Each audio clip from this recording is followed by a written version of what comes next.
The first shirt hit the lawn at 6:47 in the evening. My white dress shirt, the one I wore to church, to parent-teacher conferences, to every occasion that required me to look like a man who had his life together.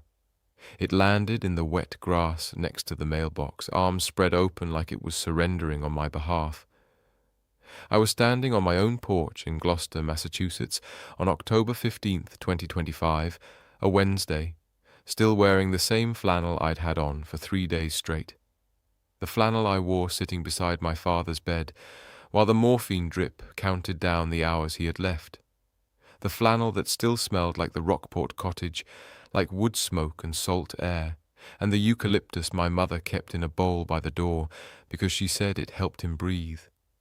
My father, Edmund Ashford, had died 27 hours ago, and I had driven home to get my suit for his funeral. My key didn't work. The deadbolt had been changed. I knocked. Nothing. Knocked harder. "Nora, it's me. Open the door." The bedroom window slid open and my wife's face appeared. Nora Ashford, 41 years old, the woman I had married 16 years ago at a little church on Cape Ann, while the fog rolled in off the Atlantic. She looked down at me the way you look at something you've decided to throw away. "You don't live here anymore, Griffin." "What are you talking about?" "My father just died yesterday. I need my suit for the funeral. I want a divorce. I've already called a lawyer." Before I could respond, she disappeared from the window. I thought she was coming to the door. Instead, the window opened wider and my clothes started flying.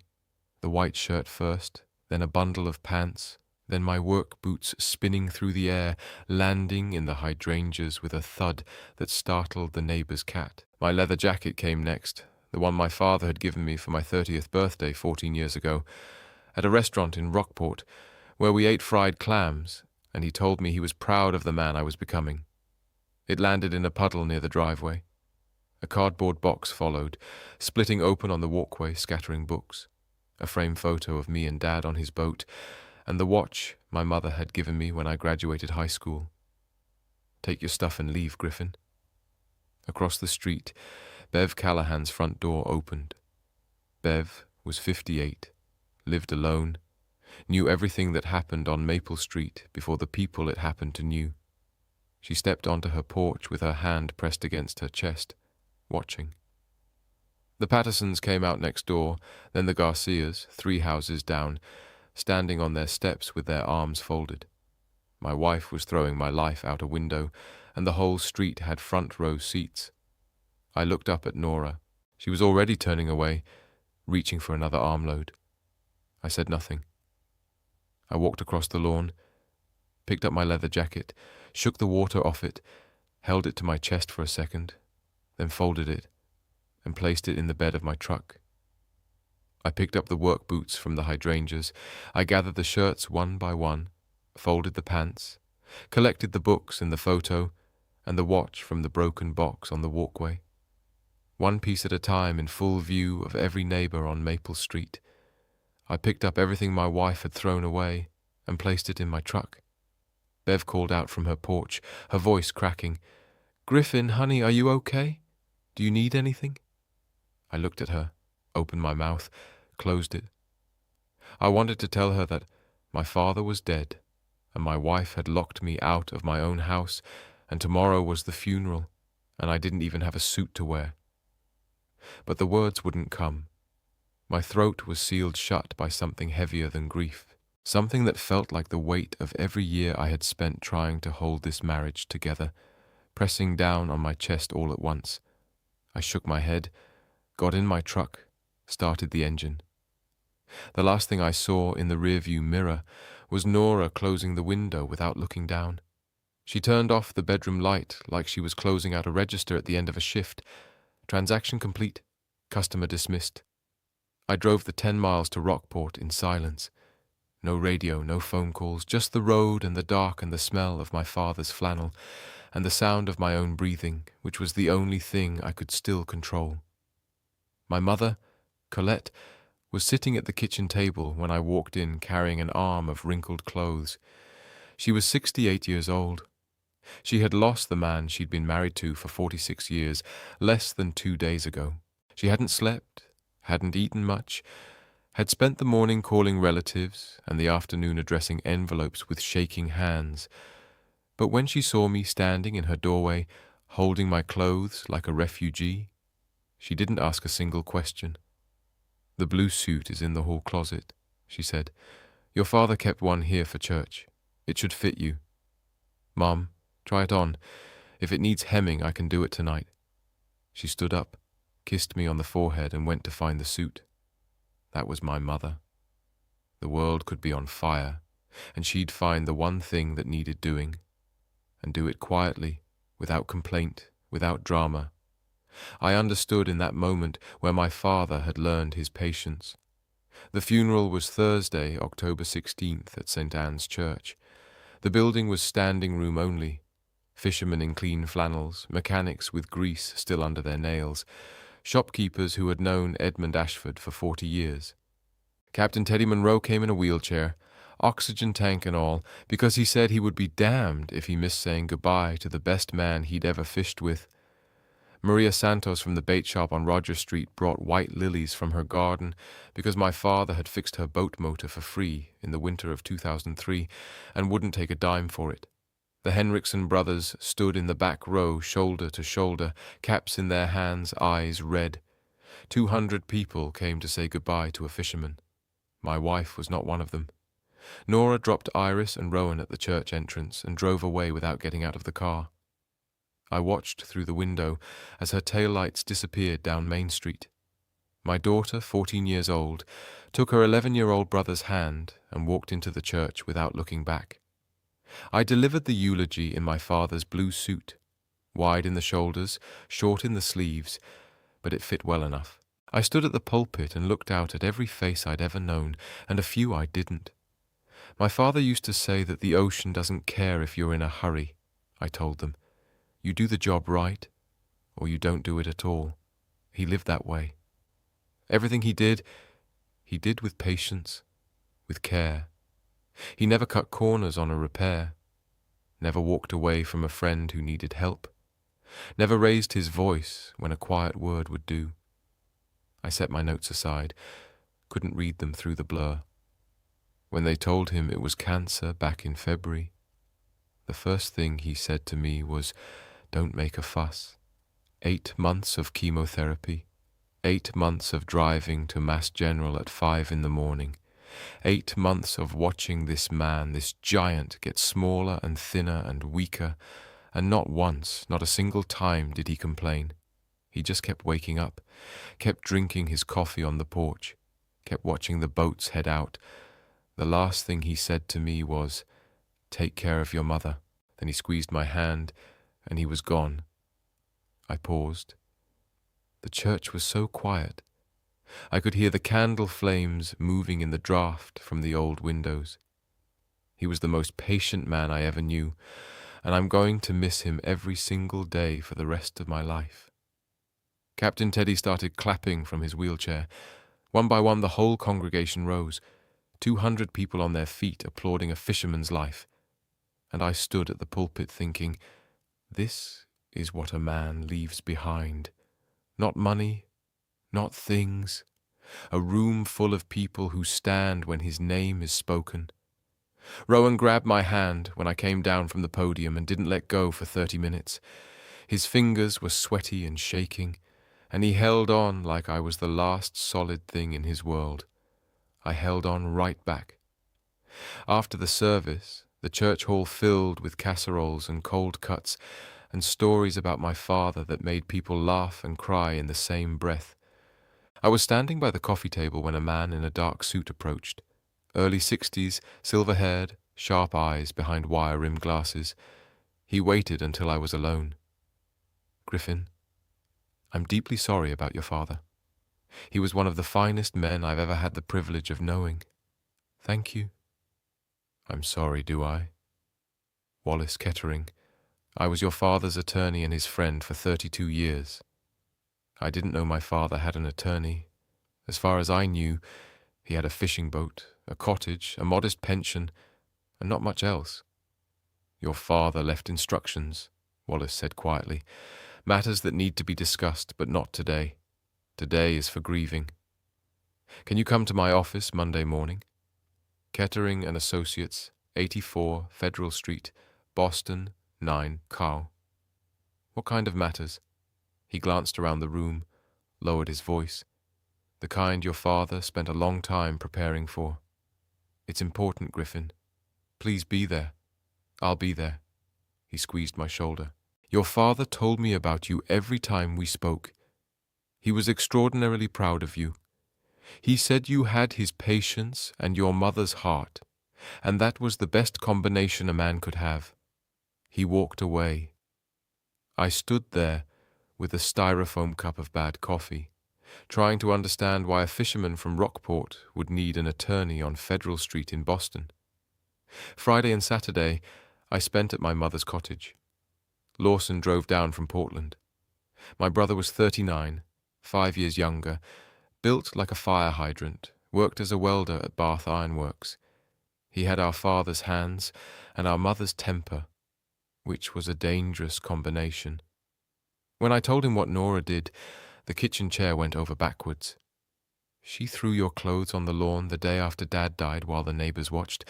Lawson, sit down. I'm driving over there right now. I swear to God, Griffin, you're going to sit down and drink your coffee and let me handle this. Handle it how? By being patient? By being quiet? That woman humiliated you in front of the entire street on the worst day of your life. I know what she did. And you just picked everything up and drove away without saying a word. What was I supposed to say? Something. Anything. He was pacing now the way he did when the anger had nowhere to go. You're too much like Dad, you know that? He never fought back either. He just took it. Whatever life threw at him, he just took it and kept going. My mother, who had been washing dishes at the sink, turned around and put a hand on each of Lawson's shoulders. Your brother handled it with dignity, she said, just like your father would have. Now sit down before you break something else in my kitchen. Lawson sat, but I could see the current running through him, hot and bright, looking for something to burn. Something isn't right, I said. Nora has been distant for months, but this changing locks, throwing my stuff out, filing for divorce while I'm burying my father, this isn't just unhappiness. Something happened, or someone happened. Lawson looked at me. You think she's seeing someone? I think I need to find out what's going on before I do anything. Dad always said, don't fix a problem until you understand it. Pull the engine apart before you start replacing parts. Dad also said, sometimes you've got to scrap the whole boat. Not yet. Not until I know what I'm dealing with. Monday morning, October 20th. I drove to Boston in the only clean shirt I had and found Kettering and Associates on the 14th floor of an old brick building on Federal Street. Dark wood paneling, oil paintings of sailing ships, leather chairs that 3 generations of clients had broken in. The kind of office that smelled like old money and good decisions. Wallace met me in the lobby and led me to a conference room overlooking the financial district. Coffee, please. He poured 2 cups, sat across from me, and opened a leather folder. Griffin, your father came to me in 1993. He needed help with a real estate matter. That professional relationship turned into a friendship that lasted until the day he died. In 32 years, I never met a more deliberate man. Everything he did for a reason. That sounds like Dad. In 1987, when your father was 33, he purchased a parcel of waterfront land in Gloucester, 3 acres on the harbour, east side, near the old paint factory. I knew the spot. Rocky, overgrown, rusted chain-link fence. I'd driven past it 1,000 times on my way to the shop. That empty lot by Wheeler's Point. He paid $40,000 for it. His entire savings at the time. Everyone told him he was insane. No road access, zoning problems, environmental issues from the old factory. People laughed at him. Griffin, that sounds like Dad too. He once bought a boat hull that was missing the entire stern because he said he could see what it wanted to become. Wallace smiled. Your father could see things other people couldn't. He saw what that land would become. He slid a document across the table. That property is now assessed at $4.7 million. I read the number. Read it again. That's not possible.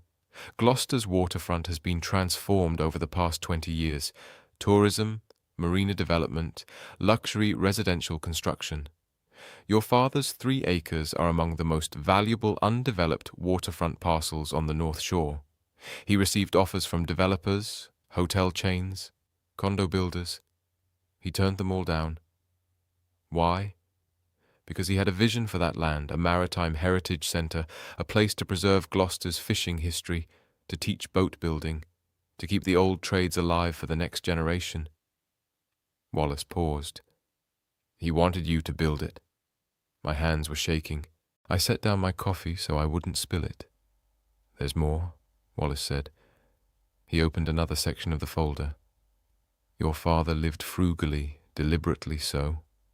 Over 40 years he saved and invested with a discipline that frankly impressed me, and I've worked with some very wealthy individuals. Between the property and his financial portfolio, your father's total estate is valued at approximately $6.2 million. The number hit me like a wave. I sat back in my chair and stared at the ceiling. My father, who wore the same 3 flannel shirts in rotation, who drove a truck with 213,000 miles on it, who brought fish home for dinner because he'd caught them himself, had been sitting on $6 million and never breathed a word. The will is specific, Wallace continued. You receive the waterfront property valued at $4.7 million to develop as a heritage centre or sell at your discretion. You receive 70% of remaining financial assets, approximately $1.05 million. Your mother receives the Rockport cottage, a lifetime trust income, and 20%, roughly $300,000. Lawson receives 10%, approximately $150,000. Does anyone else know about this? No one. Your mother knew about the property, but not its current value. Your father insisted on absolute privacy. Why? Wallace set down his pen and looked at me directly. Because your father was protecting you. All assets bequeathed to you are held within a protective trust, legally classified as separate property. Under Massachusetts law, they cannot be claimed, divided, or accessed by a spouse in any divorce proceeding. The room went very still. He did that on purpose. I said he did because of Nora. Wallace chose his words the way a man chooses tools before a delicate repair. Your father never interfered in your marriage. That wasn't his nature. But he was observant. Over the past few years, he expressed concerns to me. He asked me to structure the estate so that no matter what happened, you and the children would be protected. I thought about my father sitting in this same chair across from this same man, making plans to protect a son who didn't even know he needed protecting, making those plans while cancer was eating him alive. There's one more thing, Wallace said. He reached into the folder and pulled out a manila envelope. In July 3 months ago, your father hired a private investigator. He what? During one of your visits to Rockport, he noticed changes in Nora's behavior. She was distant, preoccupied, secretive. He asked me to recommend someone discreet. I referred him to Pauline Bright. She's former FBI, one of the best in the business. He slid the envelope across the table. Her findings are inside. I've reviewed them. Griffin, I'm sorry. I opened it. 23 pages, photographs. Nora and a man I'd never seen before. Entering the Langham Hotel in downtown Boston, May 12th. Sitting together at a restaurant in the Seaport District, June 3rd. His hand on her back in a parking garage, July 19th. Her head on his shoulder at an outdoor cafe in Newburyport, August 28th.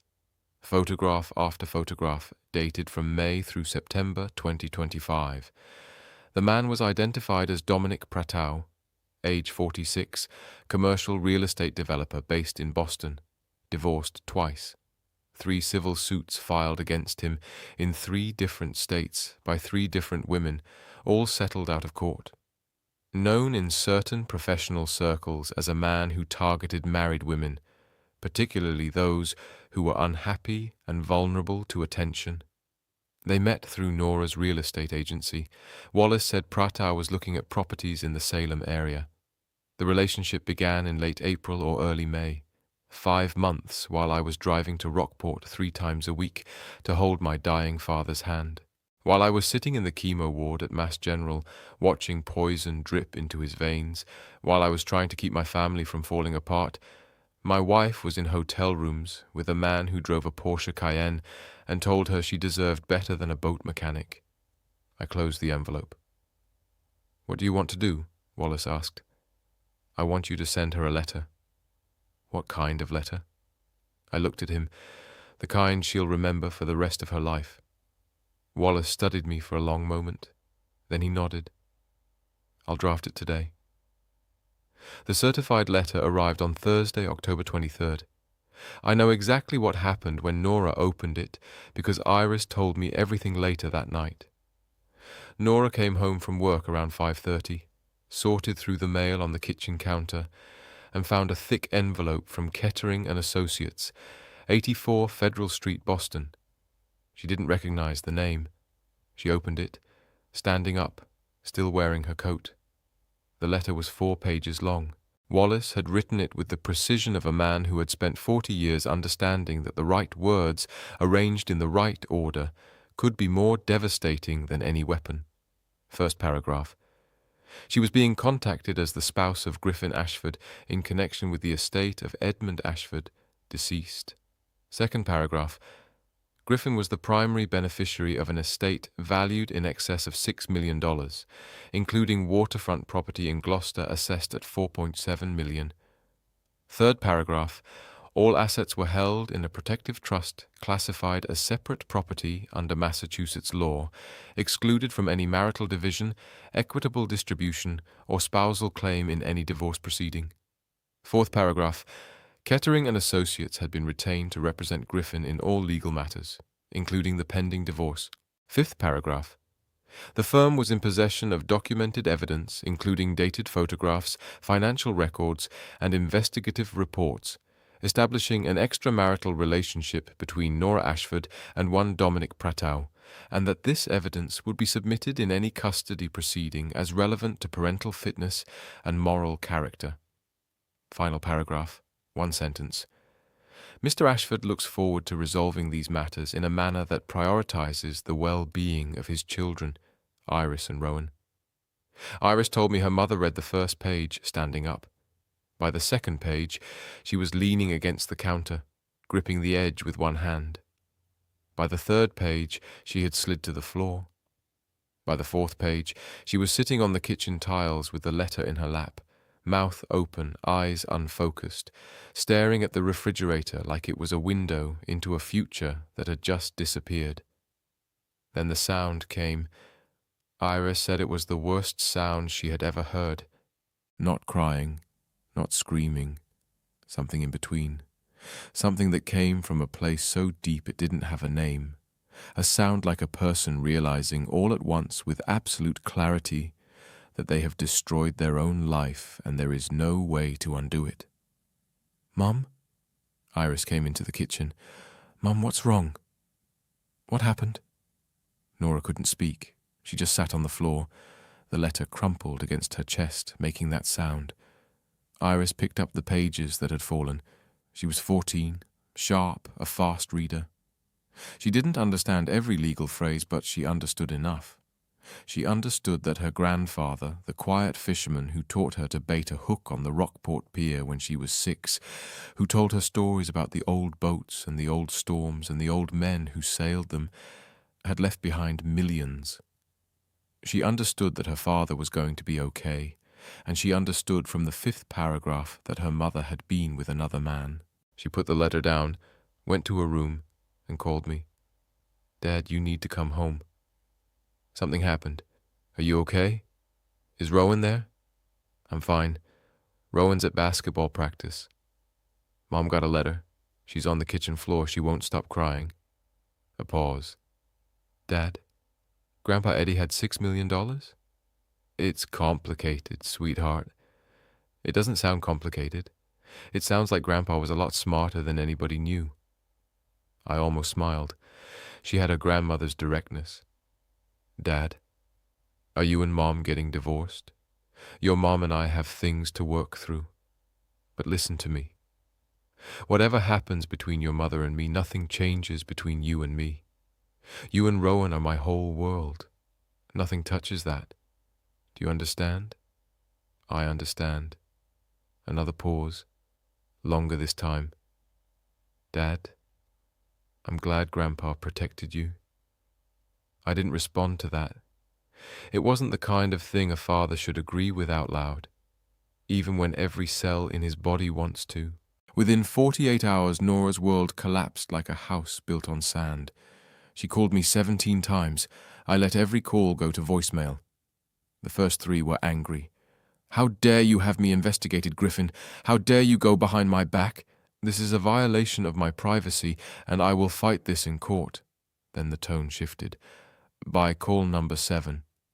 Griffin, please, we need to talk. I can explain everything if you'll just let me explain. By call number 12, she was crying so hard the words dissolved. I made a mistake. I know I made a terrible mistake. Please don't take the kids. Please, I'm begging you. I sat at my mother's kitchen table and listened to every single one. I owed her that much. 16 years of marriage, 2 children, a life that used to mean something. I owed it to that life to hear her fall apart. But I didn't call back. Wallace sent a second letter directing all communication through legal counsel. She drove to Rockport on a Saturday morning. My mother answered the door in her housecoat, still carrying the grief of a woman who had buried her husband 9 days earlier. She looked at Nora for a long time, the kind of look